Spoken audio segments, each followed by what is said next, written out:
Superman. Seeing that Superman is now getting big on the internet again, I decided to review my McFarlane Superman toy figure. Toy figure, yes, action figure. It is based on his Dark Knight Returns design. That's why it has the pretty awful face. God damn it, you could have given me a better face.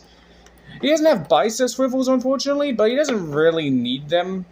But unfortunately, without a stand, he doesn't really stand up too well, as he stands up perfectly fine.